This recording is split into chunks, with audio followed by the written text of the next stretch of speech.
जबरदस्ती बिल्डोजर चला दी 6 बजे, आदिवासी पे चला दो बिल्डोजर। सरकार से यही बोलना चाहेंगे कि आप ही ऐसी पढ़ाओगे बच्चों को, ऐसी पढ़ाई करवा रहे हो। महिला बोल रही है मैं नहीं डरती किसी से, मेरी डिग्रियां उठा के तुमने फेंक डाली। भोपाल के मानस भवन इलाके में करीब 70 साल पुरानी आदिवासी बस्ती पर प्रशासन की कार्रवाई ने बड़ा विवाद खड़ा कर दिया है। इस बस्ती में 27 आदिवासी परिवार लंबे समय से रह रहे थे, जिन्हें हटाने के लिए भारी पुलिस बल की मौजूदगी में बुलडोजर चलाया गया। रहवासियों का आरोप है कि बिना उचित पुनर्वास व्यवस्था के उन्हें जबरन बेदखल किया जा रहा है, जिससे उनमें भारी आक्रोश है। मौके पर पहुंचे ने प्रभावित परिवारों से मुलाकात की और इस कार्रवाई को गरीब व आदिवासी विरोधी बताते हुए सरकार पर निशाना साधा। इस कार्रवाई के विरोध में कांग्रेस धरने पर बैठ गई, जिसमें पूर्व मंत्री पीसी शर्मा समेत कई नेता शामिल हुए। प्रदर्शन के दौरान माहौल तनावपूर्ण हो गया और प्रशासन के खिलाफ जमकर नारेबाजी की गई। रहवासियों की मांग है कि उन्हें पहले स्थायी पुनर्वास दिया जाए, उसके बाद ही बस्ती हटाने जैसी कार्रवाई की जाए, वरना आंदोलन और तेज किया जाएगा।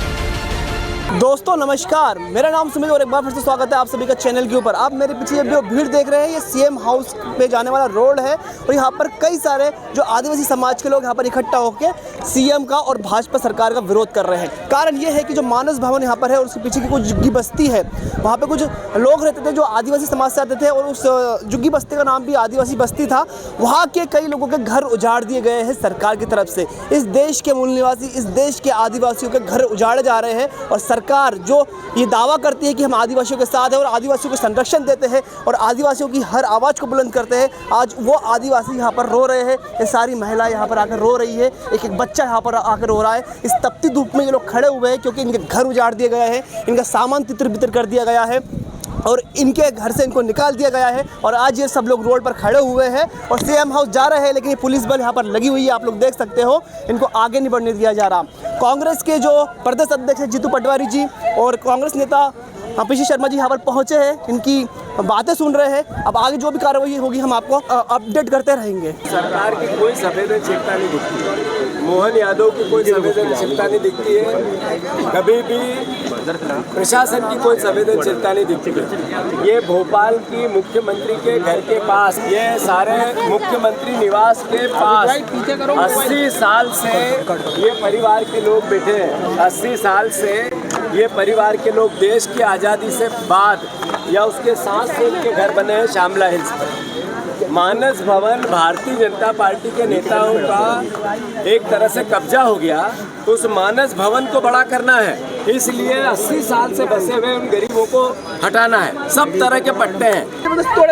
जबरदस्ती 2 दिन बेघर करके बैरिकेड लगा था, घर के अंदर किसी को नहीं आने दिया, जबरदस्ती बिल्डोजर चला दी 6 बजे।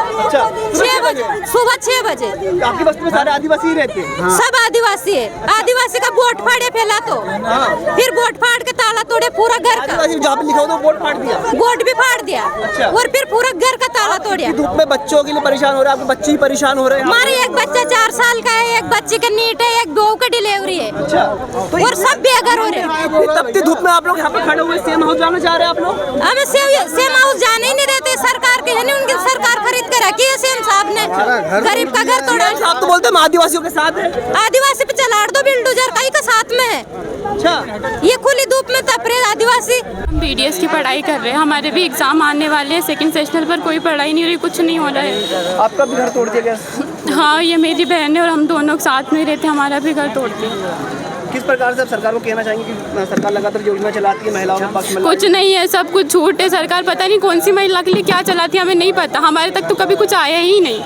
आप लोग पढ़ने वाली बच्चियाँ हैं और लगातार महिलाओं को पढ़ाने के लिए देश भी कहता है, प्रधानमंत्री मोदी जी भी कहते हैं, मुख्यमंत्री जी भी कहते हैं, लेकिन आज वही बेटियाँ सड़कों पर इस तपती धूप में है। क्या कहना चाहेंगे आप? कुछ नहीं कहना चाहेंगे, सब झूठ बोलते, कोई मतलब नहीं उन्हें। हम रोए मरे या कुछ भी करे, सरकार को कोई मतलब नहीं हमसे, गरीब है ना हम तो। और जिस प्रकार से आपका परिवार भी अब सड़कों पर आ गया है कि घर तोड़ दिया गया इस तपती धूप में, आपके छोटे भाई बहन भी होंगे, हाँ, माँ बाप भी होंगे, कैसे सर्वाइव मेरा करेंगे? छोटा भतीजा है 4 साल का, मेरी भाभी है प्रेग्नेंट है, वो भी पूरे रात से बाहर है, उन्होंने भी कुछ नहीं खाया है। आप सब आदिवासी परिवार से? हाँ। आपका नीट का एग्जाम है? हाँ, कल मेरा नीट का एग्जाम है। और आपका आज घर तोड़ दिया गया, आप लोग आज धूप में खड़े, क्या कहना चाहेंगे सरकार को लेकर? सरकार से यही बोलना चाहेंगे कि क्या आप ऐसे ही पढ़ाओगे बच्चों को, ऐसी पढ़ाई करवा रहे हो, ऐसे बढ़ रहे, ऐसे भारत को आगे बढ़ाओगे आप? ये तो कहते हैं कि हम बेटियों के साथ हैं, बेटियों को पढ़ाना चाहिए। बेटियों के साथ बस मुंह पे लाडली बोलते, लक्ष्मी योजना चलाती सरकार, बस मुंह पे बोलते। अगर उन्होंने ऐसा पढ़ा ना हो तो जैसे पढ़ा था जैसे धूप में खड़ा करते हमें, बिना बताए घर तोड़ते। सीएम हमेशा वो कहते हैं कि महिलाओं को आगे बढ़ाना चाहिए, पढ़ाना चाहिए, लेकिन आप कल का आपका नीट का एग्जाम और आज आपकी पूरी पढ़ाई उजाड़ दी गई, फिर आप कैसे एग्जाम दे पाएंगे? वही तो, कैसे इतने डिप्रेशन में कोई कैसे एग्जाम दे पाएगा? और नीट के एग्जाम का तो वैसे इतना डिप्रेशन होता है।